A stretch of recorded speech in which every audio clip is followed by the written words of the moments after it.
your challenges were, or how you made connections that were more effective?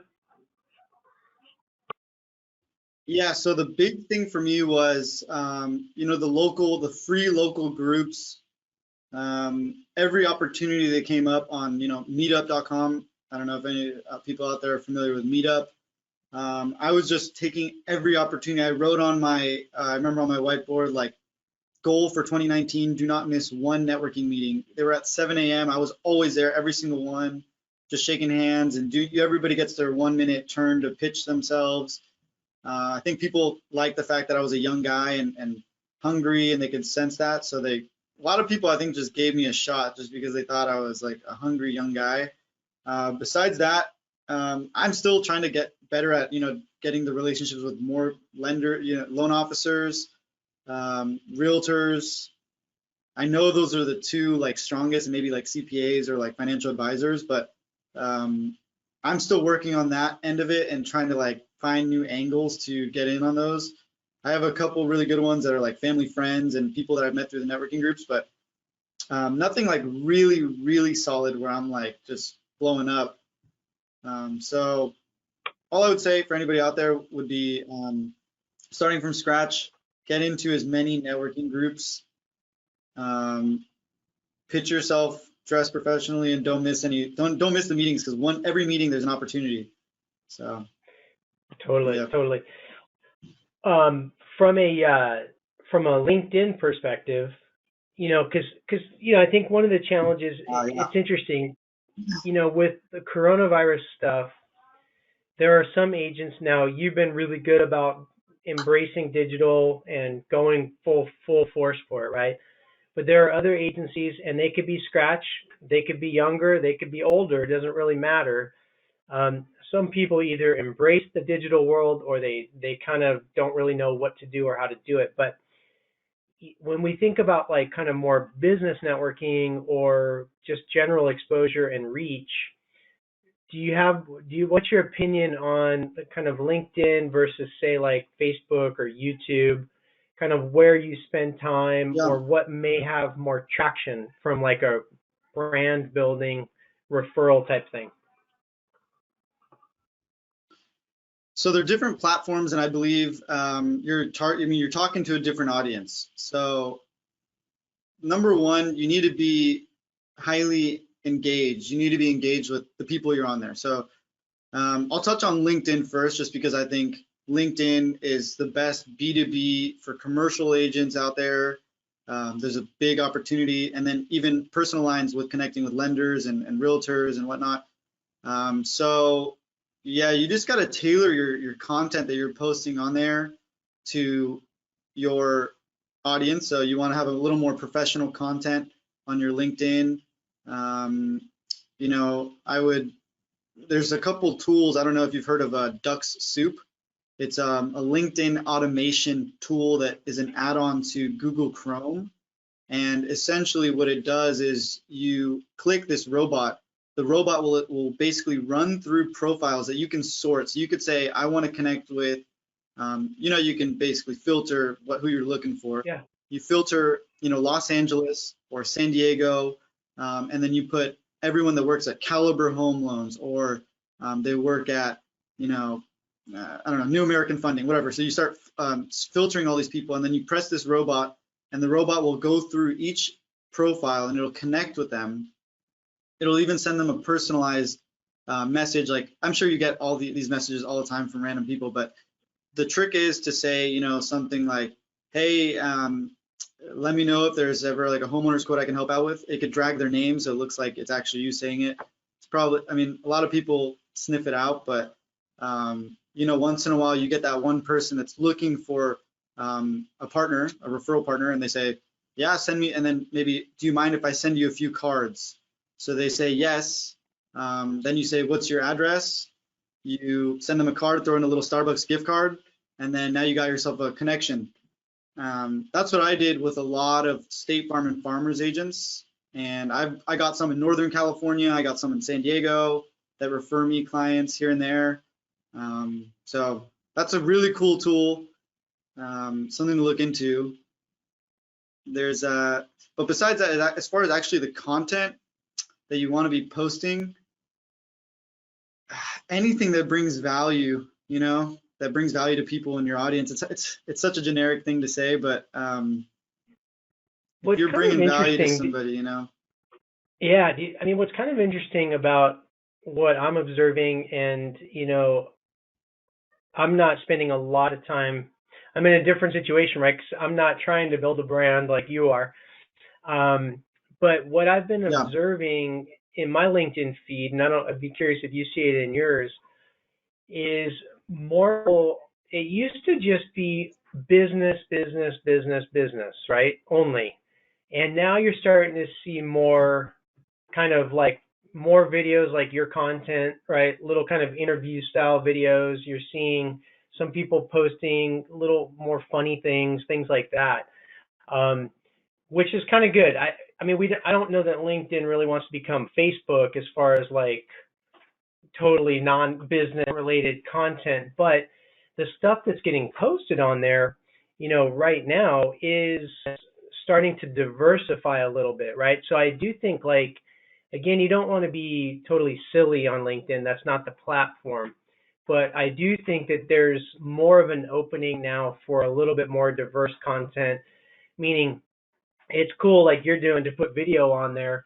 It's not a big deal. Whereas the 6 months or a year ago, people would have only expected a written form of an article. You know what I mean? yeah, yeah. No, no, The 100%. I think, yeah, yeah. It's interesting seeing the platform develop, and it's getting a little more personal. It's going away from the business, but I think there should always be a little bit of a professional twist on whatever it is you're posting. Have you done much with Facebook as far as any type of Facebook advertising or YouTube advertising or anything like that by chance?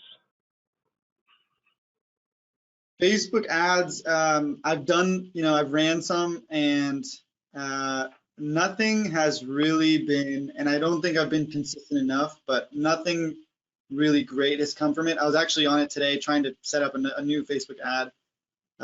But for the most part, I would say it's better. It's more just for the actual exposure and the branding versus the conversion. If you're going to try to convert, I think the only place to really be is Google Ads, in my opinion. Yeah, which is right more at the point of search, and then even that gets that's pretty spendy when it comes to like those keywords, like Oh, where you're really looking for it. On Google Ads, one of the things that hang tight one sec. Hey, what time? When? Right now? Oh, my son's like, hey, I got piano practice right now. I totally forgot about oh that. my gosh. So he's gonna literally be playing the piano right next in the room right next to us in just a second. So we'll have to cut it out. Oh, good, man. Um, the thing I was gonna say is that on the Google AdWords is like bidding on your competitors or different things like that where they're not a big spend, but you're not bidding for auto insurance or home insurance, right? You're bidding for Joe Blow State Farm Insurance or Progressive Insurance, or maybe even the name of the real estate agent, things where people might be touching insurance, and you can bid on that stuff for really cheap, not high volume, but you may pop up more consistently on a different way to look at the keyword searching. So anyway, um, his That's yeah, piano. Are you able to hear the piano going right now? a little bit. It's not. It doesn't sound bad. Okay. Well, if it's a little loud, we'll wrap it. But because man, No worries. we're coming on like 30 minutes, which is crazy. I thought we were going to be like 10 I minutes, mean, which is awesome, dude. I appreciate it. yeah. Um, if you were, Tony, what was that? oh, go ahead. Go ahead. I want to hear your question. No, what I was just gonna say is like if you were gonna say you look back in the last 2 years, what was like the worst place you spent money? that you would never do again? Do you have a worst place? Worst place I spent money was probably I got a cold call from one of these listing agencies where they'll list you like across every platform or whatever, all the different directories. And I've never been sold off a cold call in my life, but somehow this guy he was good. I even told him, I was like, you're really good. And he sold me, and I bought it. It was like $300 a month, and I didn't know at the time, but I was overpaying a lot on those listings. I should have been paying for like SEO services or somebody who really knew, like kind of putting my website together. I think it wasn't worth it at the time. And then I switched addresses anyway, so it wasn't worth it. You know, when you think about like from your video, can you talk about like maybe the gear like that you're using for video? Like, are you just using your iPhone? Do you have editing software? Like, what do you type? What are you using? How involved is it, or is it pretty simple? Yeah. No, it's fairly simple. I use my phone. I have these microphones that I bought on Amazon, the little ones here like you buy. I bought those for like $20 on Amazon. I have this little stand that I use for my phone, and I have some nice lighting stuff. That's pretty much it. Besides that, I just want to make sure everyone looks good, sounds good, and yeah, that's pretty much it. The one thing I would say, Tony, that is interesting and is actually something I wanted to talk to you about was the YouTube. I don't know if you go on YouTube and you type in how to start an insurance agency, my video is the #1 video that comes up, which is kind of crazy. And I get probably 3 or 4 phone calls. Yeah, I get like 3 or 4 phone calls a week from people across the country or even like India, that people are trying to start up agencies and they don't know how, and they said for some reason everyone loves this video. I was about to not even post the video because my caller was like looking kind of funny, and I was like, I look ugly in that picture, video, so I'm just not going to post it. And so now, and that's why I've gotten a decent amount of people that I'm trying to kind of lead towards SIAA if I can. So yeah, that's an interesting thing. YouTube, there's not a lot of stuff about getting agencies started on there, so. Yeah, and I've watched that video, and it was good, dude. It was good. I mean, I think that's the other hard part too, right? When you're starting an agency, there's so many things that you have to kind of do. Whereas when you're with farmers, it's kind of mostly done for you. You just got to focus on the sales and service portion of it. And I think when you have the whole weight of everything that's got to be done as an independent, it's overwhelming. I mean, really, because you got to do all that crap, plus you got to try to figure out how to get some prospects and quotes and write some business, you know. So it's a challenging journey. I mean, and there's no shortcuts. I mean, that's the thing, you know. There's no shortcuts. But I do think that like the work you've been doing on kind of utilizing the free platforms, right? It's your time, it's your effort to create the content and to personalize your Adelfia through video.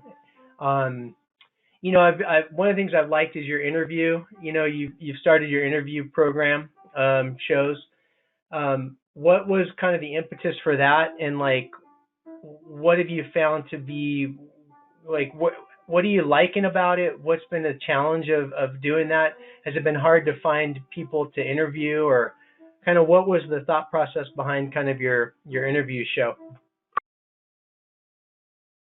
Yeah, it's a great question. So the interview thing is there's several reasons for it, and I think a lot of people don't realize what's happening. But so first of all, I'm trying to, you know, first and foremost, find ways to bring value to my audience, whether it's on Facebook, LinkedIn, Instagram, whatever it is. Make sure that they're engaged, entertained.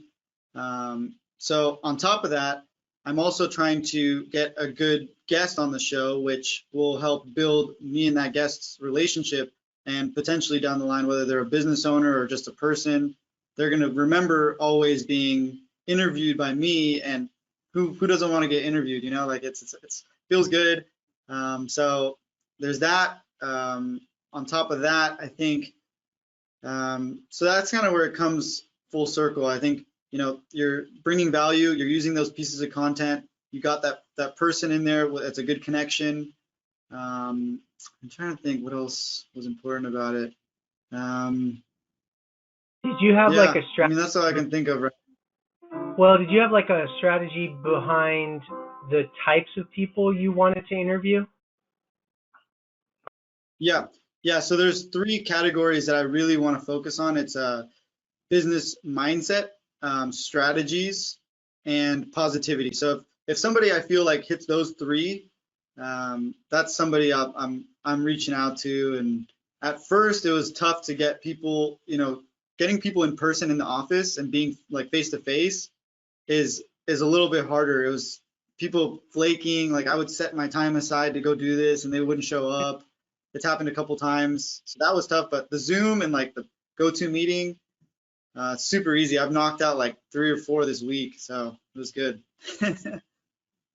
Are you using Zoom or are you using GoToMeeting more for your interviews? I liked GoToMeeting. I was using that, and then I think my trial ran out, so now I'm back on Zoom. And what I do is I'll download it, take the file, I upload it to Dropbox, and I'll share it with my guy who does my editing. I'll watch it through one time, and I'll basically take notes of timestamps. Like I got one right here, actually. I'll take notes of the different times that I think are the best pieces of content. I'll send him that. He'll chop it up for me, send it back to me, and then I'll schedule that out on. Have you heard of Hootsuite? Yeah. Yeah. So I'll schedule. So with Yeah. Hootsuite though, does that allow you to, correct me if I'm wrong, because I've heard of it, I've never used Hootsuite, but that's a social media like kind of scheduler, right? Like where you can kind of Yep. link your accounts and then schedule out different things? Yeah. Yep. Exactly. So for Zoom, with the quality of the file, right, that you're going to download and then have it kind of edited and then pieced it out. So the quality's been solid. It's been I mean, it's all right. It looks just like this. So it's like, I mean, it's not like it doesn't come out poor, but at the end of the day, it's not the same as being in person. So yeah. Yeah, because I mean, like I know, for me, like I've used my GoPro, right? My daughter has like Yeah. a Canon camera, but the GoPros work. It's the same thing, you got to have an external mic, otherwise your audio sucks, but that GoPro stuff, I think, is more, or the Canon camera, it gives you a better, higher quality for YouTube or link, that type of more production quality. But to your point, I think Yeah. when you're in this kind of a format, I think people kind of expect that it's going to be just a little bit lower quality, which is totally fine because it's not about high production. It's about content. It's about authenticity. What's the story, type of a thing. Right. So, I think Yeah. that's where like the Yeah. gear comes in. Yeah. I was, Yeah. I don't know. I think yeah, dude. even Gary Vee, I think Gary Vee says it best. He says, don't worry about it. Like I forgot there's one example he uses that was like literally filmed on a phone, and it was like one of the most popular videos ever. But anyways, I think it's more like you just said, the message that you're getting out there, and forget the quality, just post. I think a lot of people overthink the quality too much, and just instead of actually doing, you need to just create content. Yeah, dude, I think that's so true. I think there's a couple of things. One, which I think is kind of Gary Vee's kind of belief, which is, I didn't invent this phrase, but I definitely say it a lot, which is perfection is the enemy of done. You know, because to Yeah. your point, it's why I like bomb videos. Like the video emails that I send out a lot, which you use as well. It's just about just, you can't be afraid. Like if I was worried what I look like, I wouldn't be, I would never turn the camera on. But the reality is I look the same if I'm sitting right literally in front of you in the chair versus on the camera. It's no different. If you look lame, you Mhm. look lame. Who Yeah. cares? Turn on the camera and record. Post it. It doesn't, like you were saying earlier, Right. some of our videos were cringy, like the early videos, right? But that's okay. I mean, I Oh do man. think, but the thing is, like, the more that we do this, the more you get used to looking in the camera, right? Versus kind of like, you're staring into nothing when you're talking. But the more you do it, the more you get used to it, and the more comfortable you are. And I think Yep. that you hit it right on the head. It's people can't be scared to just do it. Just turn on the camera. We all have a story to tell, and I think that's the thing I love about Gary Vee. For a lot of people, they got to get over his f bomb dropping, but once, but that's part of his authentic personality, right? Um, but that I think more than anybody, that dude um, shows you that you just be yourself, and there's an audience for that. He. I think that's another thing Yep. that's really important. I don't know if you follow Seth Godin at all, but he's a really amazing marketing guy. He wrote a book a long time ago called The Purple Cow, but Seth Godin, Godin. Um, but one of the things that Seth Godin talks about is that he has he kind of calls it your tribe. So you're Yep. not looking for a million people. You know, there's a very small subset of people that are on YouTube searching for how to start an insurance agency, right? So if that's 10,000 people around the world, okay, that's your tribe. That's kind of like Gary Vee. You got to find that. And so if they don't like you, they're not going to like you. Period. I mean, so if you're yourself, it's just Right. like all the people you're connecting with, they like Chris, they like Adelfia, they're gravitating to you. But Mhm. if you don't put yourself out there, like you said early on in our conversation, nobody's ever going to know who you are to buy from you. You know, I don't know, Right. but No, yeah, it's dude, true. it's It's true.